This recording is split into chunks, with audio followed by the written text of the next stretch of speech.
Thank you everybody for being here. We were talking with Alice about innovation and then the balance between professional and private life, between a responsible project, ecology and business. And at the end, it was easy to see that the matter was balance. We wanted to talk about balance with you today. So if you have any question, please keep this in mind and then we'll have some time after my quick presentation. This thing will make you happy. Balance. I will start with talking about happiness, success, and why I'm talking about this to you. I'm 45 years old, and I'd like to share 45 years old of experience and question I have in mind. Like you, I don't know how old you are, but if you're 30 years old, you have 30 years old's question in your mind. And same for me. In 2012, I was in Australia. I already had my own business in France, but my ex-girlfriend told me, let's go to Australia. Okay, so I've been to Australia. I started to develop my own business there, working a lot because I had to work during daytime in Australia doing business development, and during nighttime, I need to link still with my teams in France. So I work something like 22 hours per day. It was long days. And next to me, I had my girlfriend who was depressing. She was not happy in Australia. She was thinking about what I'm doing here. And she was watching movies and YouTube videos about happiness and lots of videos criticizing the economical system, educational system, political system, all kind of system and society. She was watching this all day long because she was looking for a job she didn't find. And as she was not very well, I thought it was a good idea to watch with her. I took a bit of my time watching this as well. And it worked. And it was very successful. It works. I was depressed 2 months later. So it worked very well. I started to ask myself, what's happiness? And I started to read a book from Frédéric Lenoir, I remember. It's a philosopher here in France. He wrote a book called L'âme du monde. I wanted to know more about what makes me happy, what could make my girlfriend happy, what makes people happy or not, because I think it's what we're all looking for. And the first thing I started to read in the book from Frédéric Lenoir is happiness is not a permanent state. So it starts well. It's not because you answer to the question, what do you want to do when you be older? You know, this drawing is a bit famous on the social media. I want to be happy. It's not because you decide to be happy that you will be happy all your life. It cannot exist. It doesn't exist. Life is not like that. But Frédéric Lenoir says happiness is a collection of happy moments. It's a combination of pleasure, engagement, and meaning. And in this book, Frédéric says you have to find the meaning of your life, the sense of your life, even if you are 20 years old or 35 years old, or if you are 60 years old. It's not so easy to answer this question. It's a big question to answer. So I took it the easiest way. As happiness is a collection of happy moments, what makes me happy to do? And I started to do a list. That really changed my life when I came back from Australia 2 years later. I started to do this list of what makes me happy. And what is important, if you want to do this exercise, I don't know, maybe you already did it, but I should advise to do it regularly because it's changing all the time. You have to keep it simple and stupid. This is a key thing. It has to be simple and reachable as well. For example, if you think that to be happy, you need to be a famous singer, I'm not sure it will work because maybe 0.001% of all the people who sing on the planet can become famous one day with a song.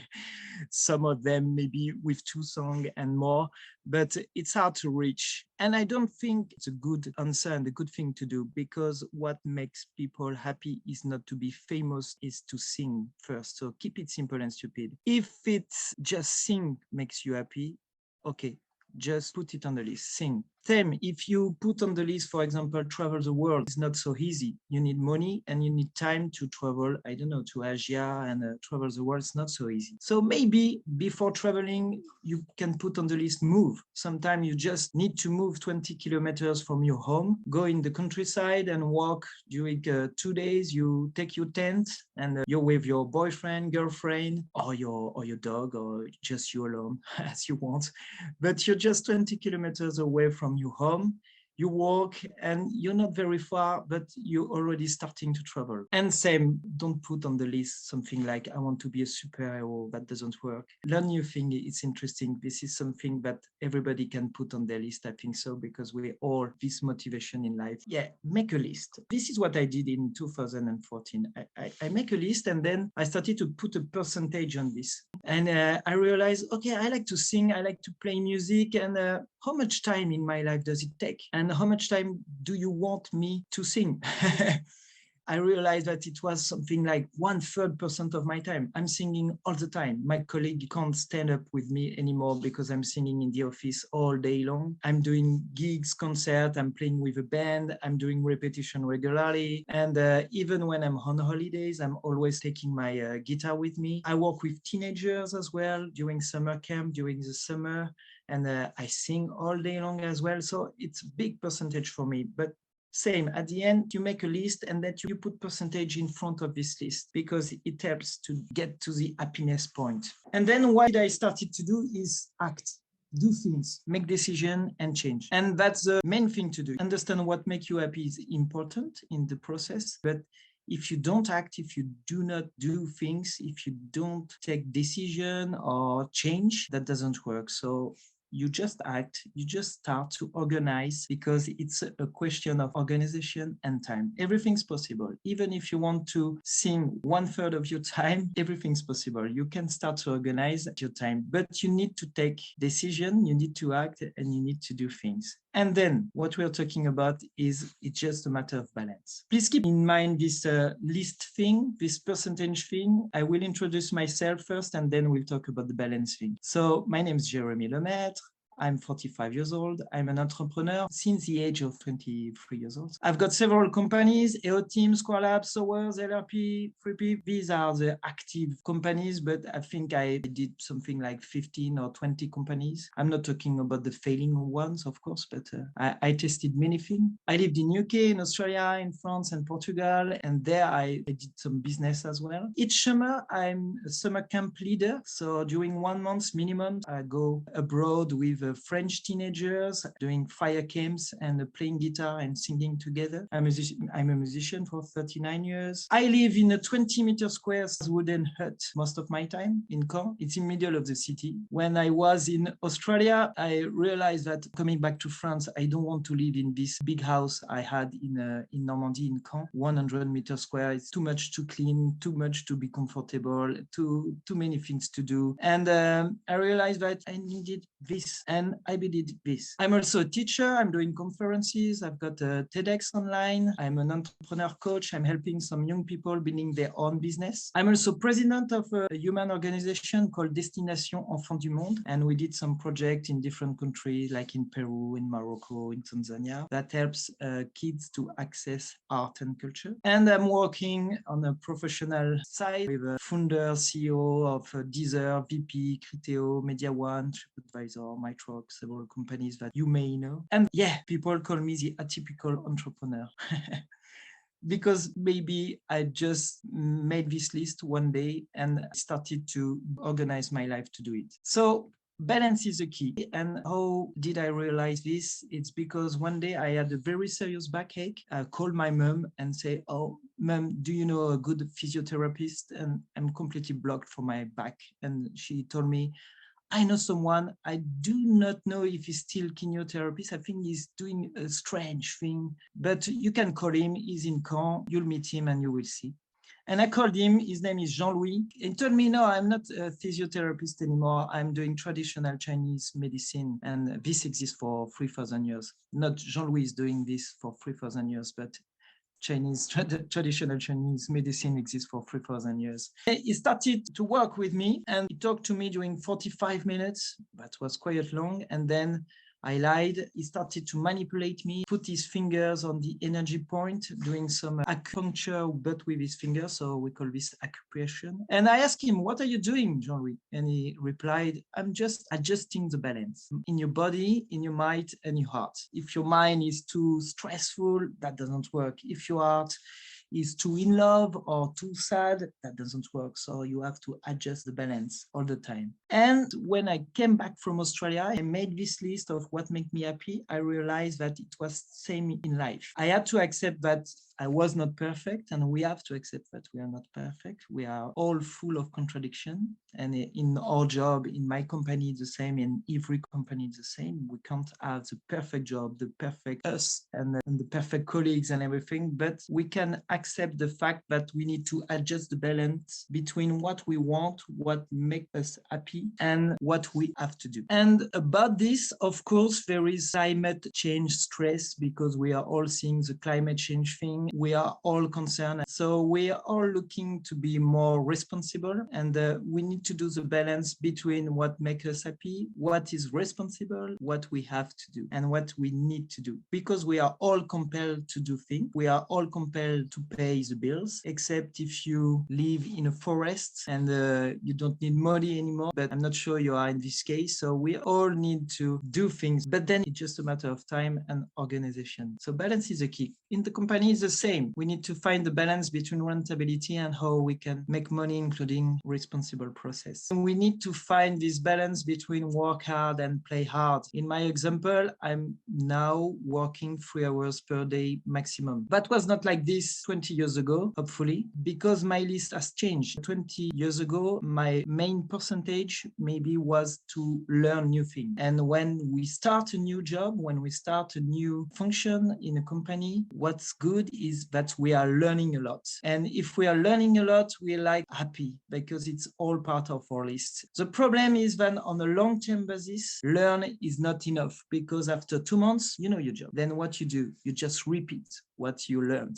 And same for money. If you work only for money, that doesn't work, because money is not an objective. This is not on your list. This is a mean to get to your list. This is not one of your objectives. It's just a mean. So you need to do the balance between what makes you happy, and you need to change, organize your time to do it well. The good thing about this is if you know really what makes you happy, you have a good percentage of change that you will do it well. And so you have a good percentage that you will meet the success with it. That's how we were talking about become a famous singer. I think all or most of the famous singer in the world didn't decide to be famous singer. They just decided to do something that they liked a lot.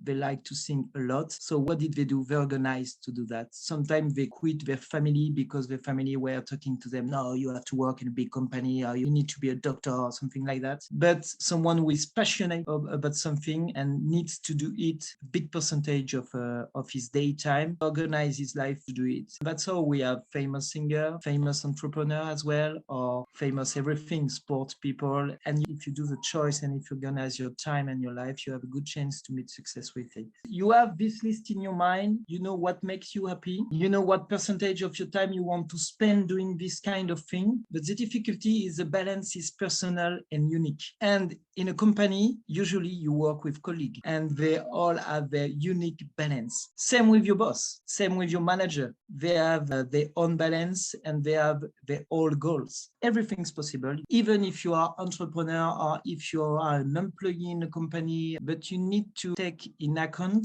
that you will do this kind of thing with other people, especially in a company, especially in a job. You need to work as a team and you need to adjust the balance with the other balance of the other people. So it's always good to understand and know what the engine you have in your colleague heart or mind.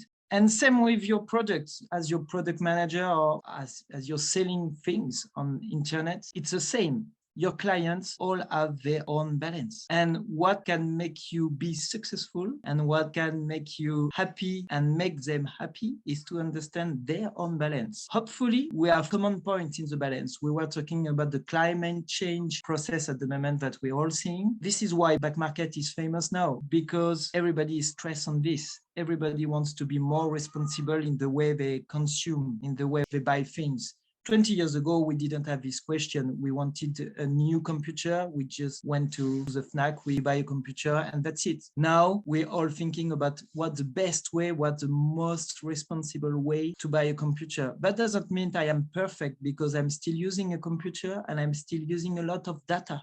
If I'm sending an email that goes in the data center and will consume a lot of energy, even now with this little speech on a video, we're consuming a lot of energy. But we can adjust the balance. And if you understand your client's balance, you can adjust your company balance, your colleague balance, your own balance with their own balance.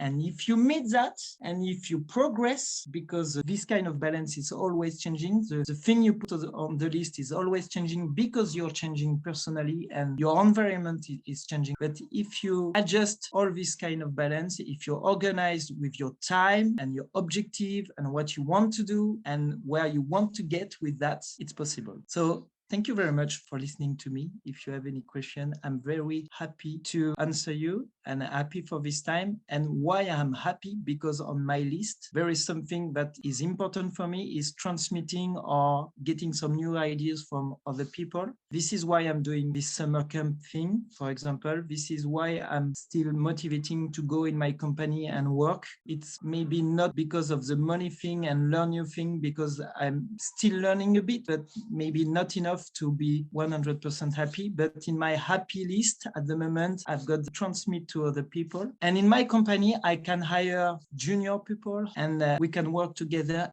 and learn together. So transmitting is very important for me, and this is why I was very happy to talk to you now. Thank you very much. Do you have any question? Regarding what you just said, very interesting. I think I did a similar work, but on values. And you just said that in your list of what makes you happy, there's something about transmission. And for me, this is really close to what personal DNA and values. So what difference do you make between this kind of happiness list and like your personal values that drives you and that if not respected, you would drive you crazy, for example? Understand. And was it easy to do it? What do you have in your value list, for example, Lauren? Can you share one of the value? Yes, I have something like adventure, respect. I don't remember the third one, but adventure and respect, let's say. Okay, and adventure, how do you get that, for example? So for adventure, it goes from just discovering a new activity, a new restaurant, a new place. It's a lot around moving and learning new ways and places and people. Okay, that's good, because with one value, you can put 5 things on your to-do On my list. On my list happiness. at the end. But yeah, okay. Of course, it's nearly the same thing. I agree with you. It's not the same thing, but it's nearly the same thing. The way you will do the thing that you put on your list is your core values. In the company as well, maybe you won't do the project you put on your list, but maybe the core value will be more important, and maybe your manager or your boss will ask you to work on a project that meets with your own value. So that can be easier in this way, but maybe a bit harder to get at the beginning. Yeah, I think that values are like a long thought process. It's difficult to find values that are constant to your whole life than a list of happiness that you can change every week. Yeah, and we have the same problem with values. For example, every big companies have these core values, but at the end, everyone has their unique and personal values. So you have to match with some of the values of the company. You can't have 100% matching, but you have to match with your colleague values and to your company values as well. And that can make you happy. You cannot be happy alone. But yeah, same as a happy list. You have your own values and you match with your company values or your colleague value as well. Yeah. Thank you, Lauren.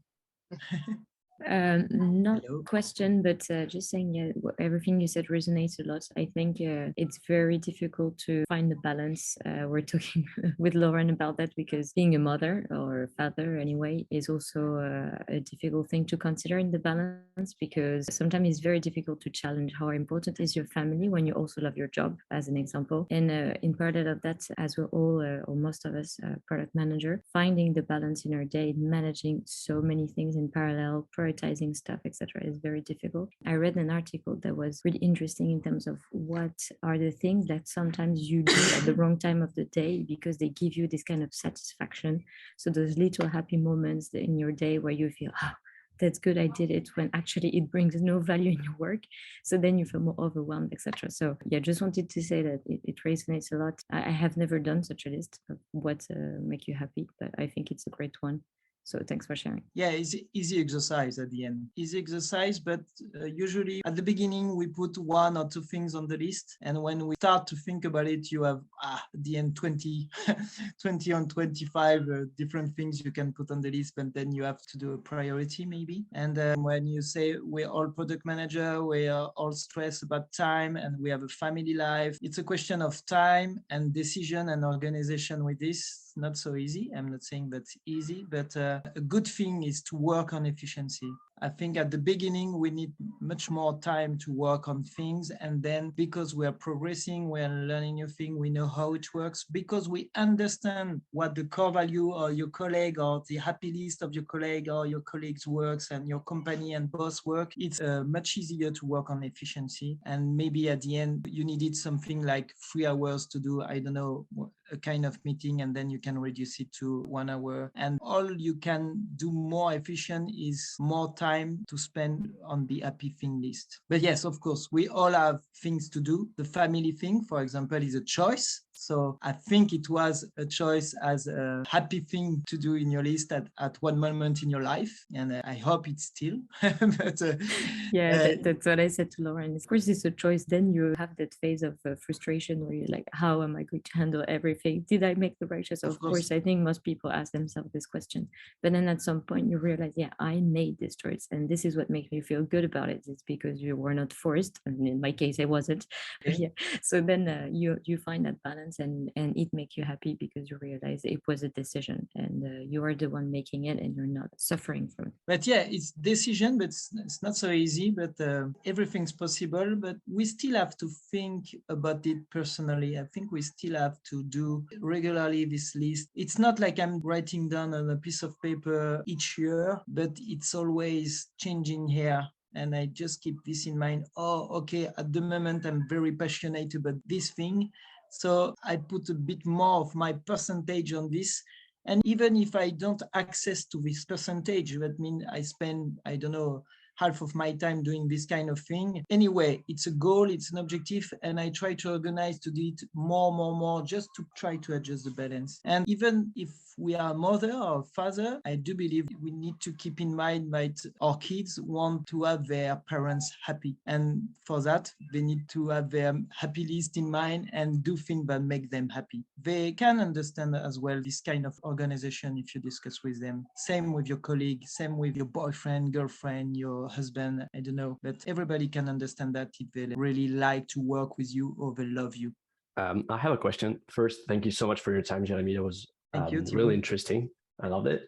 And the question I have is, have you found yourself in a situation where you were not able to check a box in your to-do list because, I don't know, it was too difficult to reach? For instance, your 3 hour a day of working is something that is really ambitious. And I know I wouldn't be able to reach it right now.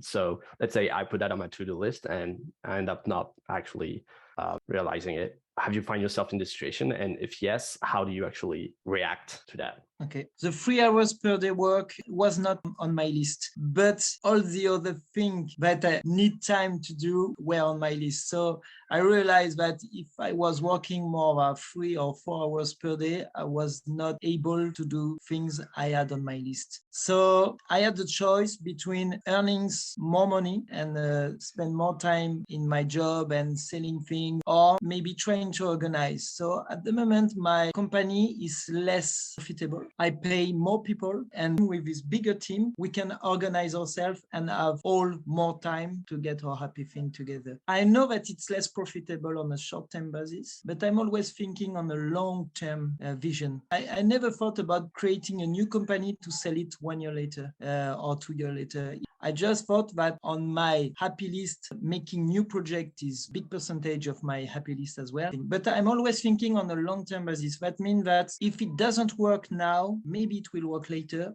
maybe not. We never know. Nothing is definitive, but you can maybe put this on a list. It's impossible to do now. I keep this in the list because it's one of my objectives, and maybe on a long-term basis, it will be possible. Anyway, if you're doing this, I think you need to start with small and reachable. I think you can start, okay, I try to reduce maybe half an hour per day less at my job and do, I don't know, guitar lessons or something like this. Maybe I can start like this. But if you start doing things, then you will see that it is possible. You start with this small thing and then, oh, okay, it's possible. I can organize myself. My kids understand that I'm not at home this night. And then, okay, I can put another thing, but it's important for me. And at the end, this is why I do know when I'm seeing this, all this kind of thing, I don't know how I'm doing it at the end. It's just that I organize everything to be possible, but it takes time to do it. Of course, sometimes I'm just launching a new company or launching a new idea in my own company. I say, oh, okay, let's do this. I want to do this. It's on my happy list. I want to do more responsible project. There is one of my companies, Sowrs. We're working on CSR project, and we want to do more and more responsible project with companies and change the economical world and doing it more responsible. And this is on my list. I want to change it. I want to make the economic world more responsible. This is very high objective, but I want to participate to this. And for this, I start with small things. And it takes my time to sell. It's not easy to sell this kind of project and to do them. It takes lots of time at the beginning. But then if it works one time, it will work a second time, a third time, and then you can access it. You have to be consistent in everything you do at the end. Thank you. Thank you, Thibaut. Any other question, insight, ideas? You can disagree completely with what I'm saying. It's not a problem. What about an unhappy list? What about having the list of things that makes me unhappy or don't feel good or whatsoever? And with the purpose of not having those anymore, but maybe focusing on this is just not a good idea. Unhappiness. Alice, are you talking about the frustration, or are you talking about the moment of life that you're not happy and how you deal with this? No, things that make me unhappy. Okay. You have an unhappy list? I'm not sure it's possible to do, but it's really things that either you don't want to do and you probably, so there's the things you have to do, but there's this, and there are the other things where you feel after it, you're a bit in a less good, I would say, way than before. It's exactly what we're talking about. It's always a balance between what makes us happy, what we have to do, and part of it is things that we don't like. It's like paying my bills don't make me happy, but I have to do it. Same with the taxes declaration or all this administration thing, or I don't know, if you're a parent, you have to go to this meeting at the college and maybe you don't like this. It could be interesting to do what makes me unhappy, because in the way that you can choose to organize maybe your work and your life, and you can give an insight to your colleague or to your company or to your boyfriend and say, this makes me unhappy. Is there another way to do it? If it's not another way to do it, I'll adjust the balance with what makes me happy, because I will have my body, my mind, and my heart adjusted like this. It's always a question of balance. Life, I do believe that there are things that make us unhappy, but we need to balance it with what makes us happy. At the end, if you are in a company or in a job where there is too many things that makes you unhappy, maybe you can think about, I need to change. I need to take decision. This is what I was saying at the beginning. If you don't make decision, that doesn't work. Maybe something I can share. It's not a list of things that make me happy in terms of actions or situations. It's more something that I know, like really inside me, that drains my energy and makes me really unhappy, is being surrounded by people that I cannot really relate to and that have some kind of a toxic behavior. So what I define by toxic is really personal, but to me, if someone is like selfish, I can instantly feel that makes me unhappy, because it really is so far from my own values that I feel like I want to avoid this kind of people. And that's probably what you meant now. This is like, by having this list, the situation you don't want to find yourself into, and make sure that those people are not part of your life, whether personal or professional, because they're going to make you miserable. So that was the easy answer. Yes, Thibaut, and we have to do with it. If these kind of people, for example, are part of your family, it's not so easy. It can be something like that. Sometimes you can organize your life because you don't like to be surrounded by selfish people. You can take decision if you are in a team where there are only selfish people and okay, I change my team or I leave the company. You can take a decision on that. But sometimes you don't have the choice, but you can organize. We still have the choice. We still can organize something around that. And this is the good thing about life. We still can organize something about what makes us happy and what makes us unhappy.